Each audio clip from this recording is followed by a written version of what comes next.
Hello and welcome to the Rubber Duck Dev Show. I'm Chris. I'm Creston. And I am Nick. All right. Yeah, so we're excited to finally have on the show Nick Schwaderer. I've never gotten a chance to meet you before, so I'm really excited to have this talk today. We've talked a lot in the Twitterverse, but never got to have a face-to-face. So I'm excited, man. Thank you for being here with us. Today we are going to talk about hobby programming.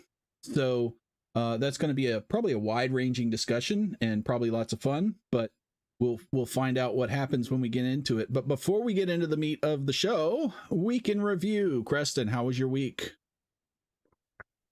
Oh, no illness. Mostly illness. Oh, but apart man. from that, yeah, still just doing a bunch of different consulting work, doing working on my product, nothing really significant. Another time I'm spending is also looking at Chat GPT and thinking about how, not for programming purposes, but for like content creation, what's the best ways to incorporate that? Not necessarily to write stuff for you, but accelerate the process of content creation. So I've been spending some little bit of time looking into that. But yeah, mostly it's just been the same old, because that's all I could muster. Getting a little ill. What about you?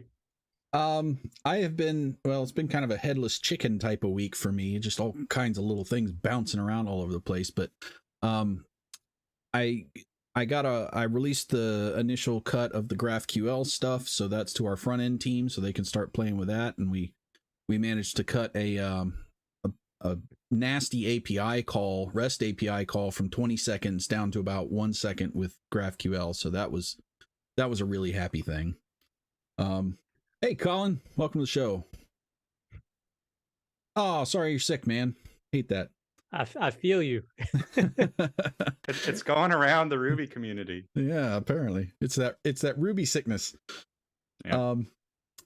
And then I started playing with we need to improve our documentation for our APIs, so I started playing with the RSwag gem today, testing that out, where you can bring Swagger documentation outputs into RSpec testing so that it's always up to date. Because one of the big problems you have with manually updating API docs is they quickly get out of date, because especially when you're working on large teams.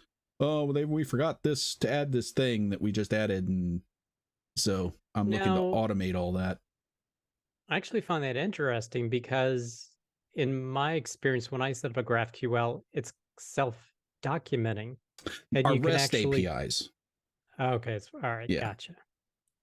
Yeah, the GraphQL APIs, we are only having one endpoint for GraphQL. Ultimately, we may have a couple for different things, but our internal endpoints between our services, our GraphQL, are going to be GraphQL, but our external APIs are still REST for now. So yeah, sorry. Yeah, I thought you were talking about GraphQL as opposed to Rust endpoints. Okay. Yeah.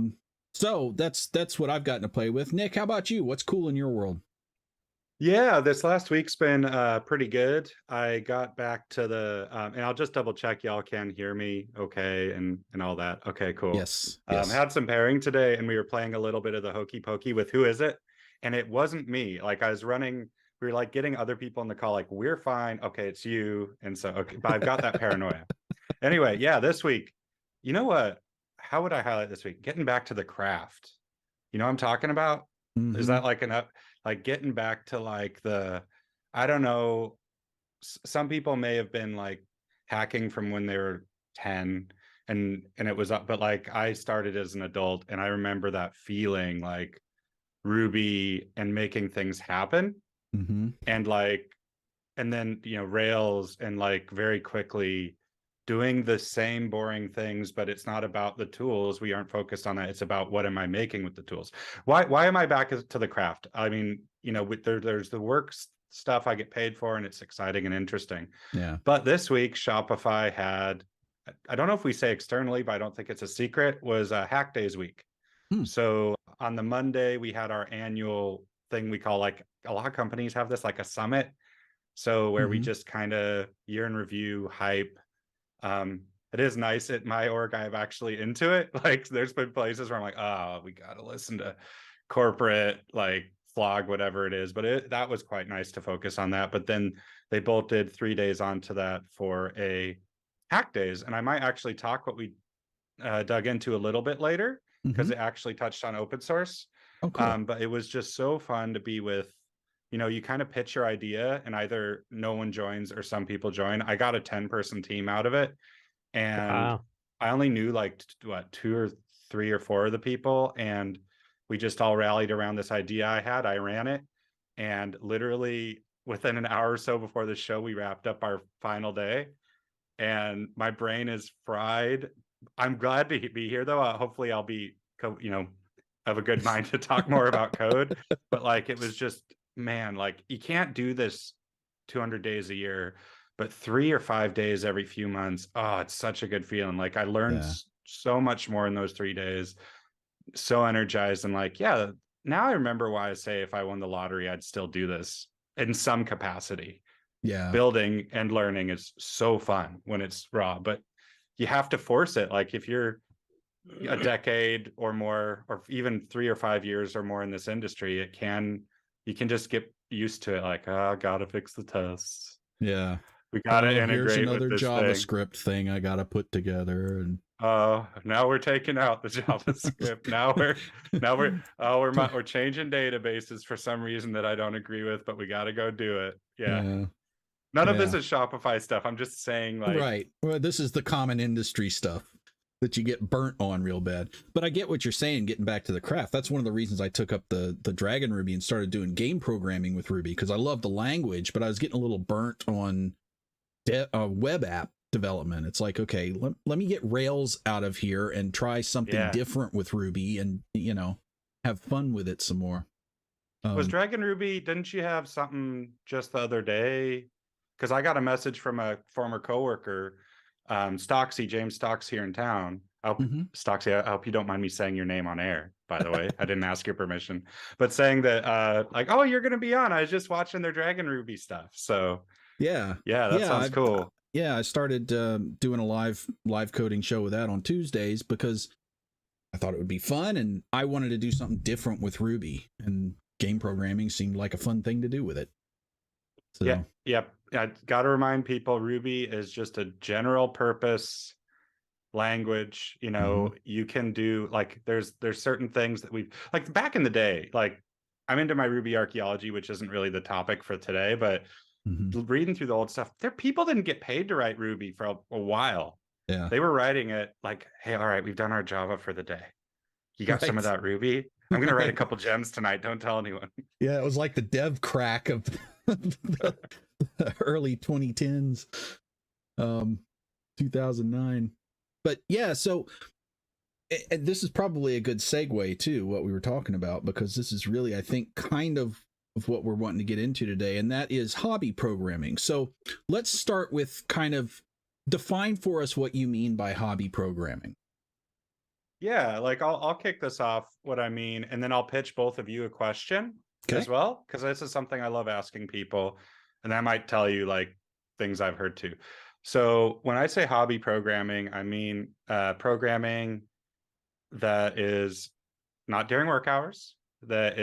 So it's either during work hours secretly, or it's evenings or weekends. It's dubious about whether or not it will or does make money. I think it's not like 100%. Oh, it can't make money. It generally doesn't, but maybe it will.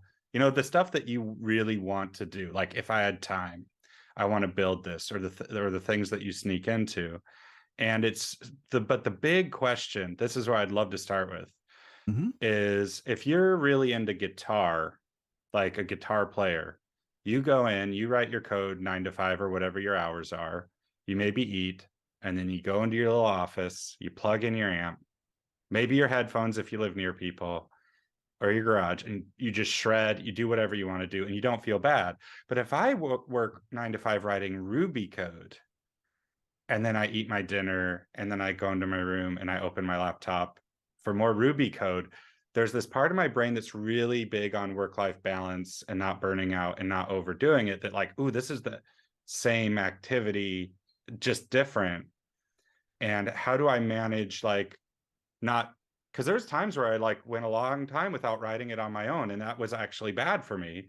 And then there's times where I like, would write it on my own a bit too much, but like, and then the learnings were coming into my work, so I'd feel really guilty. I'm like, oh, they're benefiting financially off my hobbyists. So my question to both of you would be, how do you, not what are you doing, but how do you approach hobbyist coding? And you kind of answered part of it, Chris. Yeah. So I'll let you go, Kristen. So I hate to, well, not that I hate to say it, but I mean, I've never really done hobbyist coding like that, like ever. And I think the reason why is twofold. One, I actually started as a systems administrator, then moved to a database administrator. Then I was kind of like IT management in the management arena, and moved on to some line of business functions in terms of management. And then I started a company. So in terms of, I've never been employed as a developer anywhere. But now I do consulting doing it. I program on a regular basis, but it's all related to the job. And if I have free time, because again, I'm still pushing the log up the mountain to make the business better and better. Half my time is consulting, half my time is a SaaS app. So I don't do programming as a hobby. I do other things not really as a hobby. But like at nighttime, if I'm like, okay, I have a little bit of time, I don't feel like doing, if I do feel like doing technology, I'm actually doing it related to the company. So it's not a hobby thing. So one, coming from that different background, like not being working for a developer, doing a 9 to 5, like I've never been a software engineer doing a 9 to 5 job. I've gone from doing other things that aren't development into that. But I will say, when I was working at a company, I would try out Oracle. I would do different things. I wouldn't hack code, but I would use technology and try different things, or trying to get Oracle running on Linux or even Postgres while I was still working, and just kept trying Linux and kept trying Linux. And was like, what the heck? Why is this happening? Nothing's working, because I was using Windows forever. Yeah. And then it was finally sometime in the 90s that it's like, okay, this will be my main driver. So that has been my technology, and I didn't feel guilty about it, or whatever. It's just what I do. I'm a techie guy, but I'm not as much of a hobby programmer guy. So that was a long explanation, but that kind of shows you why I don't do the hobby programming, because that's kind of like not where I came from. Yeah, and I didn't do it for a very long time, and something I just realized earlier this year with the hobby programming, is I was trying to get into hobby programming, and I started my coding with Chris early on, doing a web app that I wanted to do, right? Not this kind of web app I'm doing at work, but a different kind of web app that I was interested in. And I quickly discovered that just felt like work, because it's still a web app, just because it's got a different theme, right? So what I discovered was I can still love to do Ruby, but I need to do something different with Ruby. So I looked at the game programming stuff, and that feels like a whole different thing. Even though I'm coding in Ruby, right? It's a completely different thing. So I don't feel the same burnout coming from work to that. So it feels like a hobby then. Yeah, I think that's a really good couple of points there. And that kind of, thank you for like letting me, the guest, throw questions at you. I think this is probably like a free form thing. I'll have more questions, but that's really representative of like my hypothesis on this, which is people are different and they have differing interests. So like your brain might, well, actually, I'll steal this. So initially I was feeling it, wondering about this. So I may not have said I work for a mom and pop e-commerce company called Shopify. Yeah. Sorry, The that's little the one. joke. The little startup. It's a scrappy startup, Canadian Yeah, startup. right. But like I'm on the Ruby since May. I've been on the Ruby and Rails infrastructure team, so I have some people who I work close to or near me, like an Aaron Patterson, or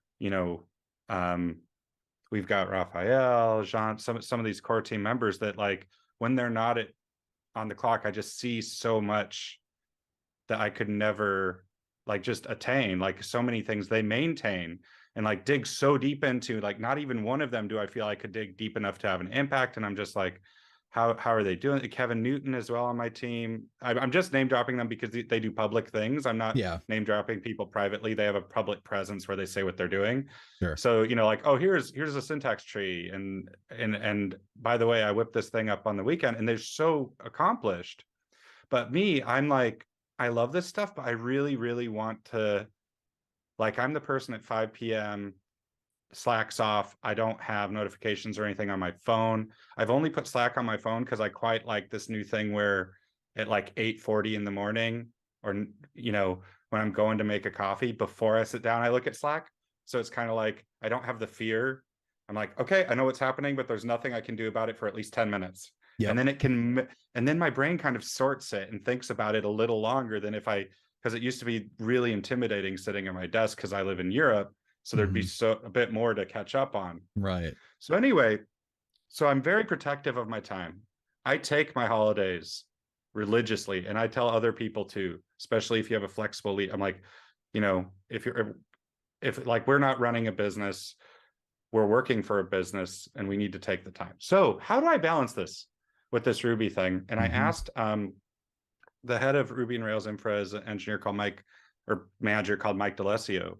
And I'd said this exact same thing to him. He said, it's a tricky question. And for me, one of my hobbies is coding. So I try to remember. So I look at it as that my hobby is to code. It also happens to be my job. But like what I want to do, like, what do you do after dinner when you plop on the sofa? Do you want to play guitar? Do you want to whittle? Do you want to watch TV and play a video game? And like have a cup of tea? Do you read a book? Like, any of those things are valid. However you use your time, or like wrangle the kids. Like, I don't have any kids, but take a nap. Take a nap, go to bed, mow the lawn, touch grass, go hiking. So it's kind of like, that's why I really appreciate your answer, Creston, and then yours, Chris, because the answer is all the time to not at all. The whole spectrum is valid. It's what's for you. And that's what I want to kind of bring for if anyone's listening. So don't feel like we're saying you should do more than you're doing. Right. It's just, so but the first question is like, how do you view it? And I like really setting it aside as it is my hobby. So I do particular things to make it feel like my hobby. I do it maybe on the sofa with the TV on. I maybe don't do it too long. I maybe do really crazy stuff that is untested and could never make money. And I don't know if people like to have an adult beverage. If you put one of those in your hand, it might feel quite hobbyish. Yeah. The late Chris Seaton, who was on my team, he always the story is he'd have a glass of champagne next to his machine after he'd go out doing training with the Army. So I was like, yeah, glass of champagne by the machine. Okay, then I definitely know this is not work time, right? Like, it's very, very fancy coding. Yeah, I mean, having a beer in your hand and coding is more relaxing than listen to all the Slack chatter going back and forth, and oh god, I have to go over here and over here and over here and over here. I can just sit and code. And if you're having a couple, it kind of could set its own hard limit.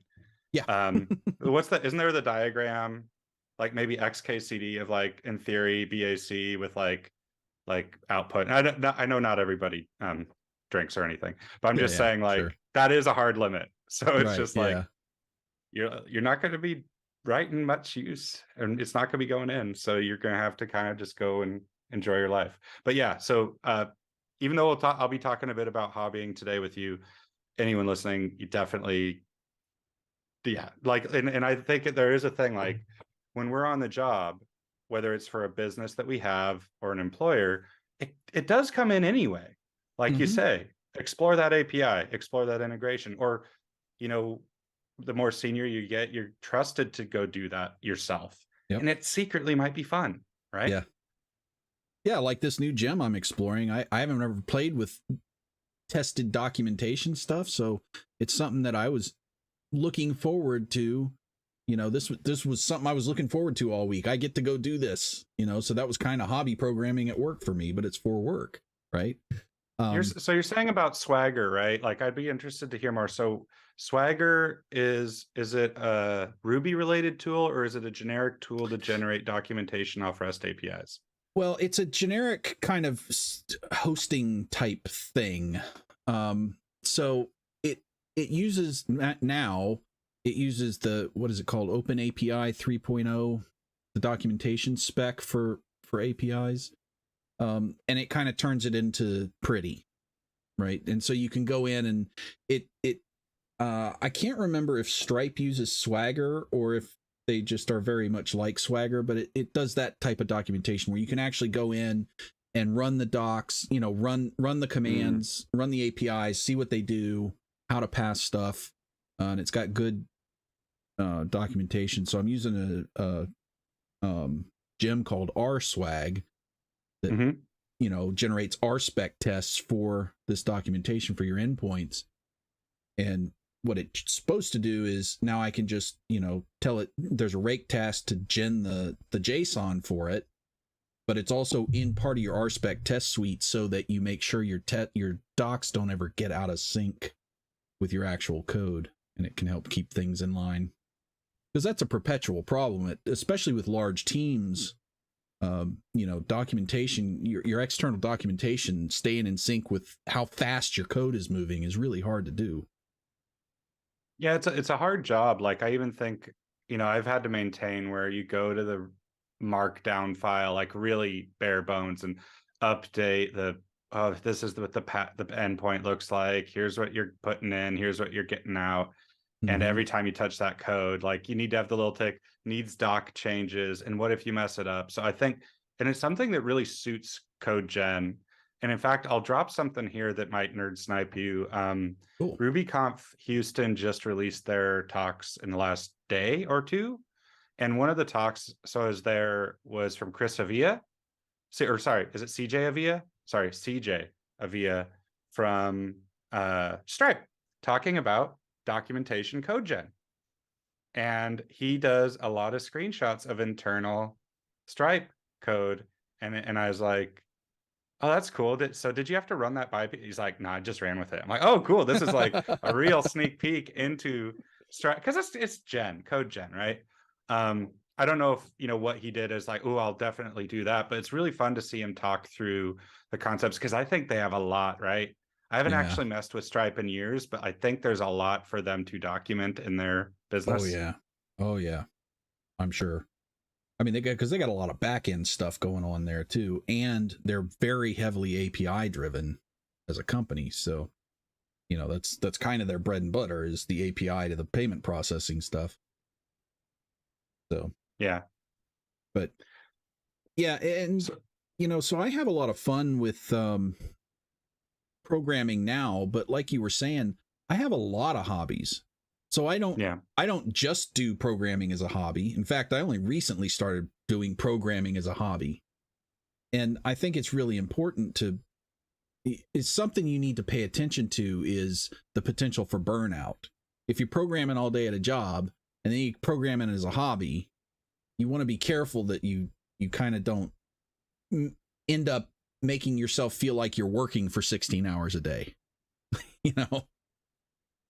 Yeah, and I think it's one of the interesting parts of adult life, like if you went to university, like post-university adult life, is two things. One, finding interests and activities and hobbies that aren't work. And two is friendship.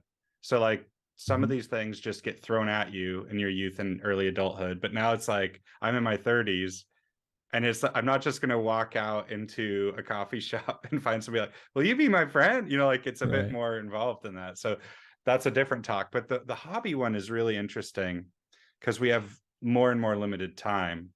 And if anyone's ever interested in sourcing this is all say for the non-code, a new, if you really just want to fill your time with a completely new thing, a new non-code hobby. There's a lot of things people drift to, which are fine. Like I played guitar since I was a teenager, and some people do homebrew or like maybe whittling if they're extravagant, or lock picking. I did a bit of that. But there's a lot of people who drift to like a few things, and a lot of people drift to them, but there's a lot that are actually needing like human resource. So I don't know if there's something like this in the States, but in the UK, there's an actual charity that tracks professions or skills and ranks them by extinct or endangered or threatened, like you would animals. Hundreds of things. I'm talking like Devon stave basket making, like things that like 300, 500 years ago were like required, but now the knowledge goes away. So like think about how we know how to do Ruby. Well, parchment making, lots of people would have had a business. Now there's one, maybe two left in the UK, but it's an ancient vellum and parchment making. And they're only alive because I think all laws are still meant to be printed on parchment. I think a lot of weddings use parchment for something. I think some furniture uses it, but like there's dozens or hundreds of them. And in the list, like ones where like there's a population that's known as like 8 hobbyists, you know, and then, or like 2 professionals, 8 hobbyists. And if you could find, if you're in the UK, look this up. I will, if there's somewhere I can like put a reference later. I don't remember the name of this charity, but I was reading about it in The Economist. But I love this idea of like taking out the, like what's cool to try and do to not make money. Yeah. And it's kind of like when people pick university degrees when they're 18. There's about 30 things people are interested in, but there's about 3,000 things they could go into. Similar with hobbies. There's areas where you could be really good at compass, like traditional compass making, and go out and be a part of a really small community doing something that is needing help to stay alive, right? So anyway, so there you go. Yeah, so Colin says, I read old Ruby books most of the time after hours and maybe play in IRB with things I'm reading from those old books. As one of my hobby approaches, I try to be mindful of how much time I'm spending staring at a screen after work hours. Yeah, so that's one of those work but not work hobby type things. I'm learning some cool stuff. I'm getting into some history. I know you like, you know, the old Ruby stuff. So I'm guessing that's kind of one of your hobbies too, that area of thing. Yeah, and by the way, I've talked to Colin about this. He has a great Ruby book collection. He gets the secondhand ones. I think, you know, Matt's probably has the biggest one because he's very big about getting every book he can. And Japan has a lot of Ruby books. But Colin is probably number 2 in people I know that, like, if there's a book that has a hard copy floating around, he's got it. And some are quite good and hard to get, like Metaprogramming Ruby 2nd edition's like 10 years old, and it costs more now used than it did new, right? So that's a great one. And yeah, like you said, digging through, I mean, I've done talks about it. It's really unhealthy, like digging through old code. But there's something interesting about the old code where Ruby's not changed that much. So it is possible to find interesting code that is useful to us now. Yeah. So, you know, or at the very least, like interesting thought approaches. Yes. Oh, yes. We're very idiomatic now. We have linters that push us into a specific corner, which is fine. So we can read each other's code. However, people get ideas about ways to write this language that's meant to be expressive and diverse. And they, you know, you need to go to, I don't know, if you went to Newcastle, England from Miami, there'd be a very different way to talk using the same language, right? Different dialects. Well, and I think that's something we can explore. And I think that's something important too. If you're going to do hobby programming, one of the things that I think would be very beneficial is to do something in an environment that you don't do at work, because it'll help you learn different ways of thinking about code. I mean, that was one of my primary reasons for going to the game coding in Ruby, because it's a very different way of thinking about code than web apps. Same language, but very different thinking mechanisms going on in those things. or, you know, go learn Rust. It's different types of coding. Learn C# or something, you know, just to get different ways of thinking. Yeah, absolutely. And I think that's a really good tip. And I'd actually like to share a couple explicit tips for people who would like to get more into this. The first one is, if you're like, I don't know what really to build. Oh, by the way, maybe we give Drew a shout out before I go on my rant here. How Hey, you Drew. doing, man? I love how buying old programming books can sometimes yield extra special gems like the previous owner's notes or bookmarks with neat things. Yeah, that's true. Oh yeah, absolutely. Insights that's totally into how true. people think. Yeah. I love a book that's beat up and scribbled on and got tears in it and everything. Yeah, absolutely. Yeah, so the first one I would say is, if you're like not sure where to get started, I think a really easy win that's incredibly satisfying is something I'd call hooking up the pipes. So I don't know if you're able to pull a desktop on while we're talking, or if it's a pain in the butt. Nope, I can do it. Sweet. I'm just like literally like dictating, but there's something called, it's actually been deprecated in the last 3 months, but it's been around for 16 years, maybe longer, called the programmable web. It might be programmableweb.com. You might have to search for it. It's a blue and white page. Let's see what we can find here. I first heard this. There's a RubyConf talk from Dan Yoder in 2008 talking about how this website, Programmable Web, had like 800 or 1,000 APIs listed on it. And this was in 2008. It's a directory of, oh, wow. So that maybe they're really, this might be an announcement about it. I don't know if the site's been pulled down. It's been around for, so there we go. Maybe this. Nope, that's still the same one. It's okay if we aren't able to find it, or if you have to go to archive. But it was a really good directory, and I don't know if they have a factor figure on the screen here. But it's a really good directory for what APIs exist in the universe. You might know of some, like Twilio, like sending a text message. I bet there's one for sending a letter, probably. I'm sure. Weather Underground, or weather APIs for getting and searching the weather. News APIs for getting the news. And what I just say is, like, look at these, and then even if it's like just a silly exercise, think of 2 or 3 that you could put together in a cool way for yourself, or even to render for yourself. So an example of one that I'd had is, I was interested in doing an experiment. I had someone close to me. Well, I did a talk, so I'll say my wife was having some serious hip issues and hip pain, had to have her hip replaced quite young. But in the months that we are waiting, the surgeon said, it's not just speculation, but like weather changes do affect joint pain. And I think a lot of people I know say that, but we're like, there's nothing we can do. Let's test it. So I integrated with Twilio, sent her a text randomly 5 times a day to rate her pain, hooked into the Weather Underground API, found her location, and took in the barometric pressure reading for months. And we ended up actually finding an interesting correlation for the really bad days. Just the idea was like, could you forecast for people who weren't ever going to get better, if Sunday was going to be terrible, so maybe the barbecue is not a good idea, or if Saturday is like 80% likely to be okay, so you can go to the coffee shop with your friends. Right. But that's just a few things that I hooked together for fun, like 3 APIs. Yeah. If you can do something like that, even just to render things, it's quite fun, right? Like, it's kind of an addicting idea. Yeah. Or find something in your house or your life that you say, boy, it would be cool if I could automate that, and figure out how to automate it. Yes, I think guarantee there's an API to automate whatever it is you're thinking about automating somewhere. Yeah, and that's it. And I always, I don't know if you know Jason Sweat. He's done Code with Jason. So there was,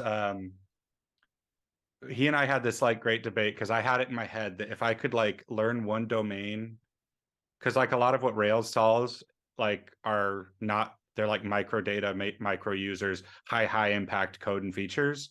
So I was like, if I could just learn a domain that needs this automation or assistance, that's how I could like make a good side hustle or side money. So like if I just went here in Northern Ireland and got to know the agriculture community really well and see that they were having to like price fertilizer from 5 markets and it was really annoying, could I have a scraper that saves them thousands of pounds a month on bulk fertilizer purchases? But I have to learn the domain, like, because these people don't have code. They don't have the code superpower. So if we can go out in the world and learn their needs and their problems. My first job was like that. It was like we were serving national governments. So it's like 130 customers, one particular department with a particular set of needs.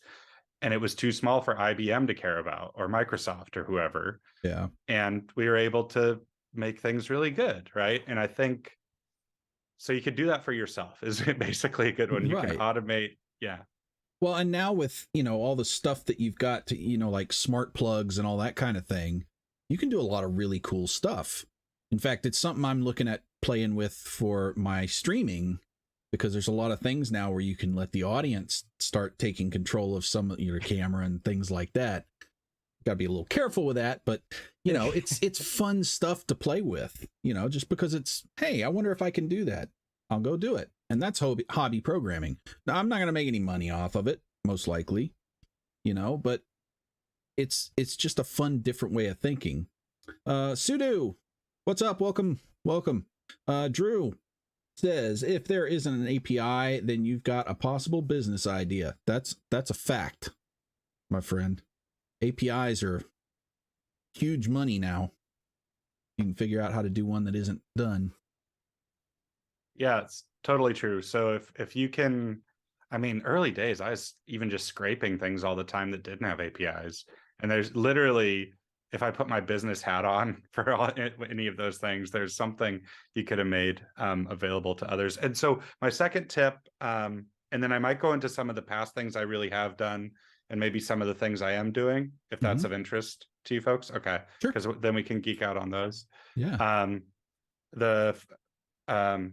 The second tip is, like you say, not just automation, but doing things for yourself, like building something that you'd want to use.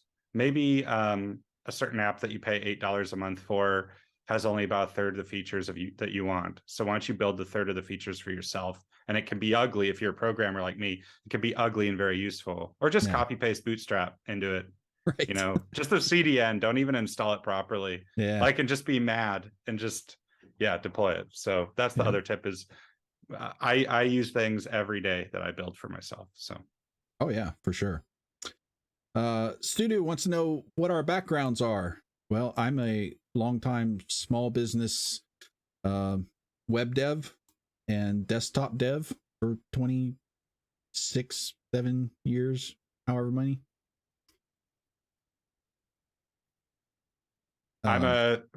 Sorry, I thought you're... No, go. Yeah, I was going to say what Colin basically said. I was like, well, it's my office, but the paint's called Scrumptious. And that was going to be my background.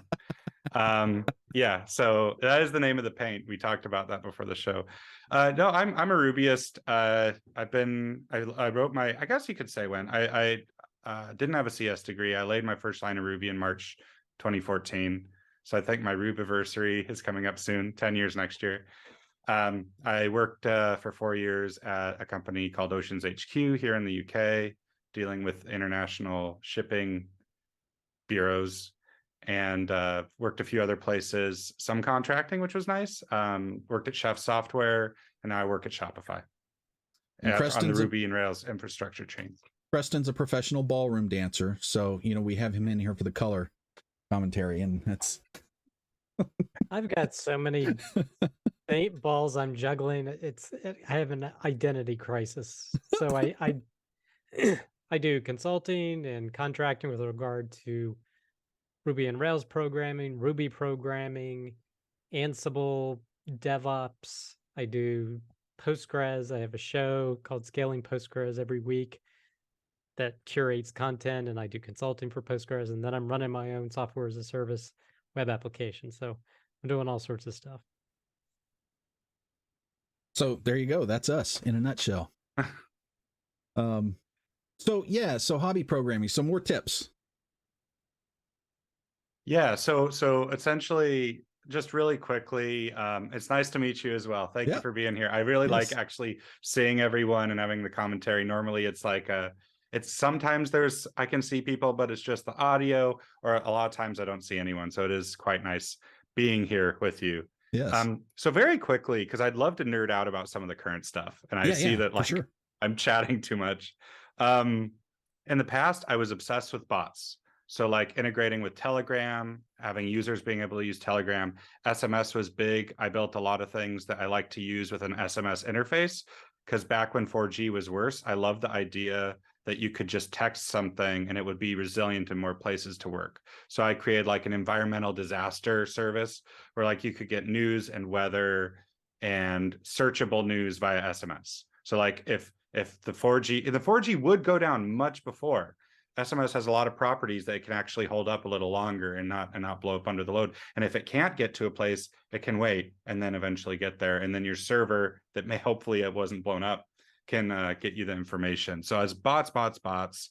And then I built a budget app for myself 6 years ago, use that every month, and recently migrated it, which I'll talk to you about in a second. But it's fun, like, oh, I have to go upgrade Ruby from 2.4 to 3.2. Let's go. Oh, in the I middle built of that myself, right now. Oh, yeah. Yeah, a learning app, which is really silly, but it's just a place for me to upload and dump everything, whether it's a link, a URL, a PDF, whatever I buy for myself.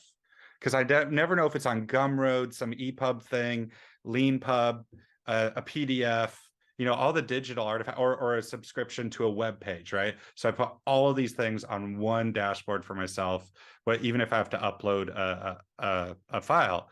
So these are things that give me great joy to use, and it's like just a nice thing to dust off. And one, write the terrible code that you don't get to write at work, and two, suffer for the terrible code later and realize that it's good to write good code. So those are the kind of things I've geeked out on. Before I like go into like trying to nerd snipe you on my current obsessions, is there anything like, say, Chris, that you like? I know Dragon Ruby recently. Was there ever anything that really tickled your fancy in years past? Or it's okay if the answer is no. Well, actually, because I was programming in Turbo Pascal, desktop programming in Turbo Pascal, when I learned about Ruby. Somebody introduced me to Ruby, and so that was the thing that really kind of got me lit about programming again, was just going to these Ruby meetups and saying, whoa, holy crap, this is a language that and he was showing me Rails and stuff, and I'm like, I've never seen anything like this before. That was a huge thing. But nowadays, yeah, it's just finding different ways to program, different paradigms to program in. Yeah. I would say, in terms of, again, everything's kind of related to my business, and it's just finding ways to automate, but it's not customer facing, and there would be no customer impact. Like an example, like for doing consulting, sometimes I have to log into individual database machines and grep some logs or whatever. Well, I took some time aside, this is my own time, and said, can I do this differently so that I can run one command easily? So it's basically, again, it wasn't programming necessary, but it was really understanding Bash on how to put together what I did to save me minutes every week doing this particular activity. Or it's me saying, I don't want to pay the money for this headless CMS service. I think I got what I need here, and hacking on it to come up with something that, hey, I get a headless CMS and I don't have to pay $150 a month for the service to run the websites. So again, it's not customer facing. If the headless CMS goes down, because I use a static site generator, if the CMS goes down, the websites still run because it just generates the static sites.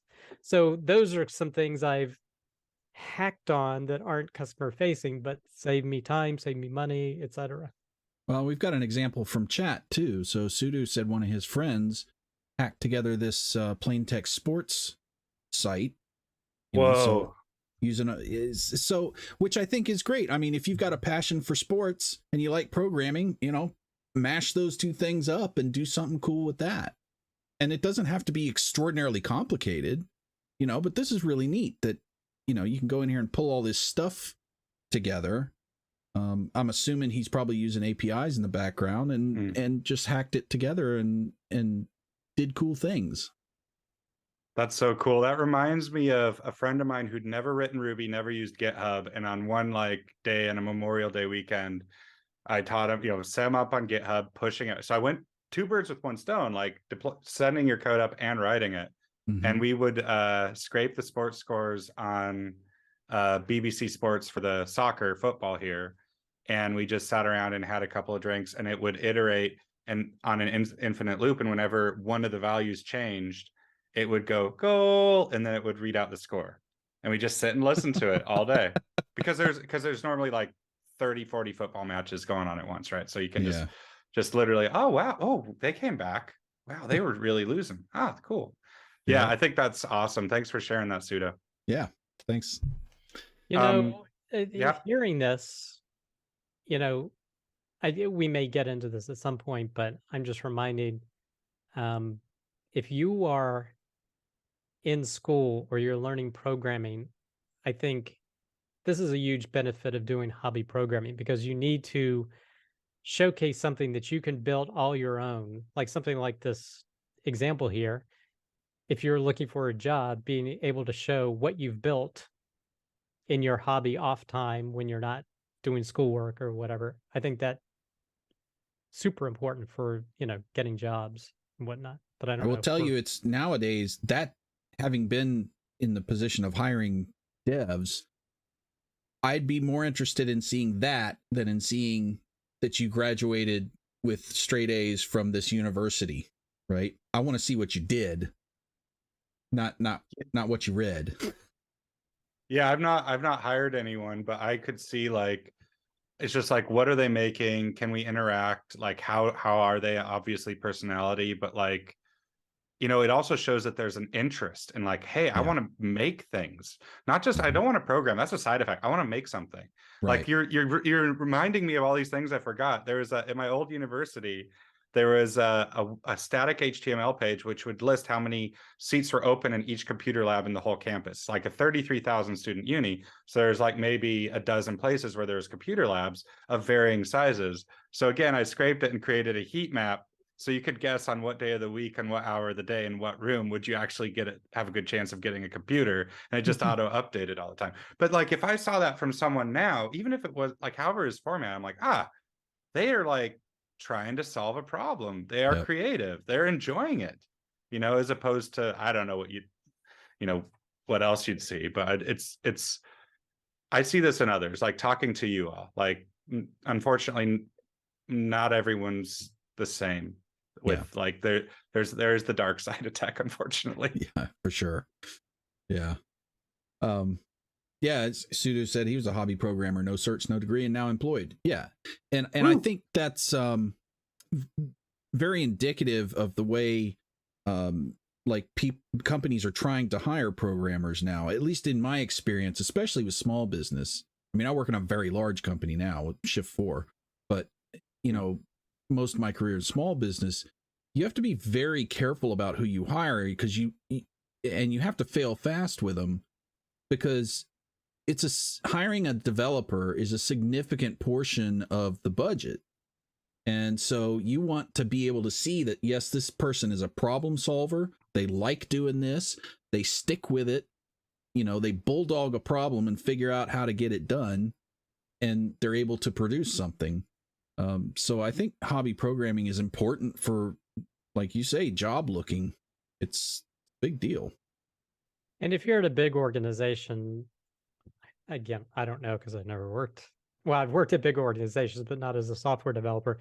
How easy is it to hide, or how easy is it to, hey, just go to the cubicle next door to get assistance? Whereas if you're on your own, when you demonstrated that you've built something on your own, I think there's significant weight to that. Again, particularly if you're small business hiring, because you need to know that that person you bring in is going to either knows how to do it or figures out how to do it.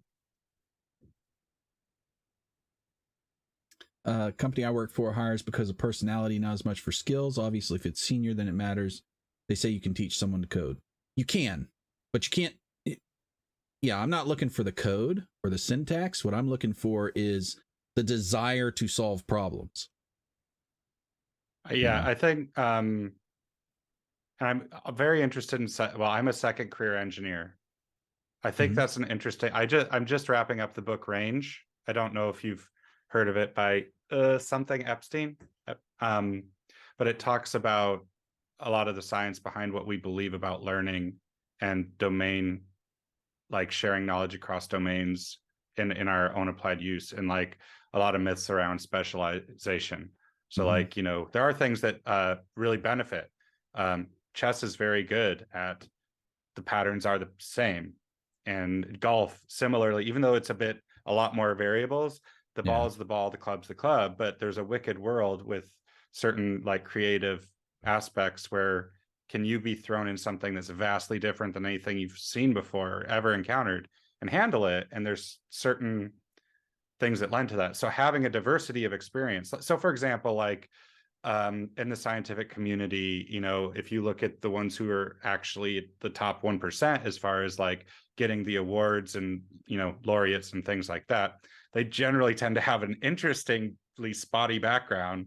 Like maybe, I'm also in an orchestra, not like a polymath, just like, I worked I worked at a pizza factory, I worked at a sawmill, I worked at a cash register, I lived in very different places. And my wife's actually just got hired on to become a second career coder. She spent 10 years in the NHS. She's a manager, speech and language therapist for children. And I just like, you are going to do great, because she's doing a master's conversion course. So I'm like, the code is there, but the human, somebody, I probably can't say age, but in their 30s who's had a successful career, but like knows how to deal with other humans, all that stuff is like tidied up and can show through this like hard year that they have what it takes. And then if you can onboard graduates in your organization, if you start at like 32 coding, you're not going to be like 17 years behind the 15-year-old when you're 40. You're the person who started when they're 15. Yeah. So very, very interesting space. I have a very stupid live stream related question that I didn't ask before. Do we have a hard stop on the top? Oh wait, did I just bottom out? Wait, can you hear me? Okay. Yep. Yeah, you're fine. Do we have a hard stop on the top of the hour? Because that will regulate what I bring up. No. If it's yes, that's fine. No, we don't have a hard stop. We try to keep it around an hour. Okay, cool. Because I'd love to bring up two things I'm hobbying on right now to nerd snipe you. And yeah, cool. I'm not trying to run over your show, though, is the thing. I'm trying to be polite. Cool. No, we just like having chats, man. Okay, cool. So, and just holler at me if I break up at all, because I live in a 80, 90-year-old house. So with the stone, sometimes I get nervous, especially when I'm live with a bunch of lovely people watching. So the first one that I've been hobbying on quite a bit lately, I've really enjoyed, is TruffleRuby. Yeah. So I don't know if you've played around with it. I don't know if you're familiar with Chris Seaton, who I mentioned earlier. It's okay if you've not heard of Chris. I've heard of Chris, yeah. Yeah, so anyway, it's kind of a sad introduction here. He's a teammate of mine, recently passed away, and he created TruffleRuby, and that was kind of the impetus for me. And I was like, you know what can I do as somebody who's not as brilliant as Dr. Seaton was in the world? I'm like, well, why don't I just use TruffleRuby? I'm like a hype man on Twitter about stuff I think is cool. TruffleRuby is meant to be for the masses. And yes, it focuses on performance as an implementation and being the fastest thing it can and the most performant thing. But why don't I just have fun and show people it's not terrifying? So, luckily someone I work with does work on TruffleRuby and demystified it. So I'm cherubying and, like getting it on my machine, running everything I have with it. And I'm like, it's talking to Brittany Martin. It's like, you'll have to show me how. I'm like, it's like another install. It's like, it's totally fine. But what I'm really enjoying hobbying on is learning and trying to discover where it really excels, because I don't know much about the back end. So I'm building I changed everything. This is the hobby. Mhm. Instead of doing Heroku, I'm now doing Hatchbox. Instead of Yeah. doing Rails, I'm now doing Rhoda. Instead of doing Ruby, I'm doing TruffleRuby. Instead of doing an ORM, I'm doing SQL from Jeremy Evans. So it's so fun to take every level of what I normally work with and completely change it from framework to language implementation. Yeah. And I'm just writing a bunch of endpoints and benchmarking them and trying to see if I can find the sweet spot for like a JSON read-only API. And if there's a certain shape that is really, really good in TruffleRuby compared to Ruby 3.2. So that's something I enjoy kind of changing things out and geeking out on. So Yeah. and I'll hesitate on jumping to the other one, but I don't know if you've played with any of those tools before. I haven't played with, well, I haven't played with TruffleRuby for sure. But you know, something just came to mind as you were kind of going through this and talking about this, and something I've been kind of thinking in the back of my head. When we're talking about hobby programming, I wonder if it would be helpful for more people to start live streaming their hobby programming sessions so that other people can see, oh, this is a cool thing. Maybe I'll go hobby program on that for a while. Or this is how, or, you know, hobby programming together. You get a chat full of people, you know, having fun together. I wonder if that's a thing I ought to start thinking about helping people with. Yeah, like what, like bring someone in while they're hobbying and look at what they're looking at. It's like what's good but not making you money. What's really driving you nuts. Yeah. Well, yeah, if you were to bring me in, then I'd probably talk about, and this is what I hacked on this week. I know for time, but I'll at least share. Sure. I'm not really announcing it to the world, but I've done it and it's not a secret. So are you familiar with shoes from Why the Lucky Yes. Stiff? Yeah. So for the audience, and you said about doing desktop programming, which I didn't have an experience with. So Shoes was Wise DSL back in 2007. It came out to write desktop applications in Ruby back then and be able to send it to like your grandma on a Windows machine and it would run. So it's like a way to use the beauty of Ruby combined with the beauty of Wise taste with DSLs, which is very good. If you use Nokogiri, that is Wise DSL from Apricot ported over to Nokogiri, right? Like, so God, he was a smart guy. before, and I'm really seeing it this week because before I was writing Rails apps, I was writing Shoes apps back in 2014. Unfortunately, like having something that can package to Windows and Linux and Mac and maintaining it and all the features that it does for writing a full desktop app, Shoes 4 was attempted. It hasn't received a commit in about 6 years. Shoes 3 had half a commit about 5 years ago. It's not really something you can do anymore. It doesn't run. So I nerd sniped a lot of people, and we currently have an implementation that we are working on called Scarpe, which is Italian for shoes. I nerd sniped. It's on WebView. So like think of the tooling has changed for like how you make a desktop app. Like think about like HTML, Electron. But what we're using now, I nerd sniped someone into making the shell, like the gem that would support it. But Marco Rudeloso, who's from the UK as well. And we finally got 10 people together, really nerd sniped them. And we've gone through about 57 PRs. We got about 20 desktop apps working. Even though it's called Scarpe, we have it except Shoes, complete DSL. We have hundreds of examples that we brought in that we're testing against. So if you go to, we have a Discord literally now, Scarpe Cool. DM, sees the shoes. So SCARPE-DIEM. And you can join and see what we're getting up to. Schwad/Scarpe. We have a logo that we've done through OpenDALI already. Like we're going mad. We have tests.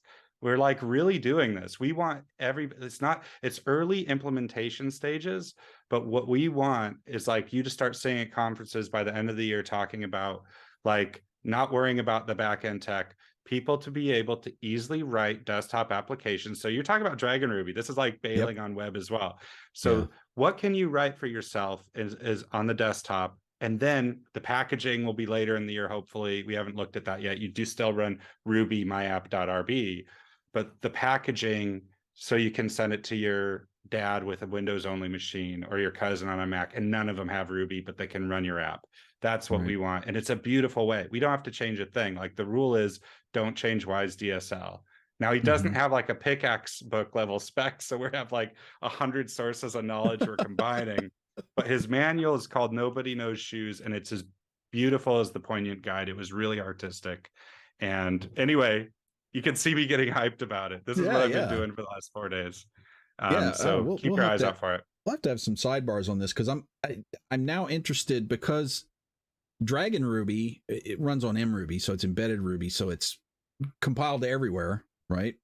Yeah. But one of the things it needs when you're developing games is GUIs. So I'm wondering how that might work. Now it's against mRuby, which is a little bit different than the cRuby, but I'd be interested to have a little sidebar with you on that at some point. Yeah, and I'll just say for is it Christian who just asked there? Yep. If you go to search on Discord and go Scarpe, so SCARPE, it's Italian for shoes. Scarpe DM is our Discord, but the URL is my last name. I'm sorry, Schwad, like my GitHub handle /Scarpe right now. I'll talk with the original owner if we want to go to GitHub Scarpe and make it a proper organization or not. It's not literally, we've just been working on it for 3 days. It's early implementation. Yeah, so I'm a fork of that. So Schwad. Thank you, Christian. But yeah, sorry for getting too excited. I think the thing is, it's like trying to explain the web to someone in 1997 and saying you might be able to send someone a picture or a song. It's like, I don't know what doesn't exist. Like, for example, I put something in where I could write Ruby in the app real time and have it come to a real-time AST on the other side for me to look at. You know, like, because what can you do on the command line? Well, why don't you can just put that in your GUI. What are the 10 commands that you run all the time on your command line? You always forget and have to look up, what can they be buttons? And then you can return their value to your app.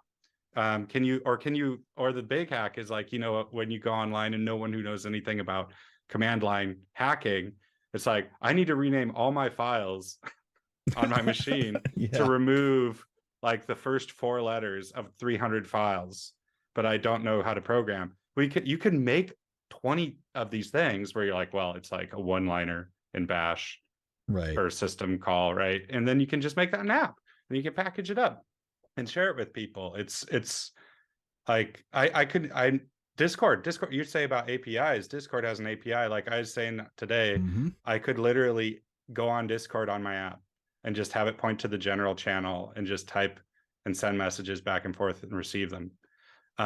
You don't have all the crap about, since it's a constant loop, like you're not doing the, like adding and removing is live in real time. So if you're saying on change in this text box, change this thing on the right-hand side on the grid, well, it just will as you're typing. Like you're not having to think of the web anymore. It's a different world, which Chris, I imagine you have a lot of experience. The thing we kept talking about is we have to work with HTML flavor and we hide it, but we're trying to think in desktop flavor, which is its own way of looking at the world. It's like, it's not components, it's widgets, right? Right.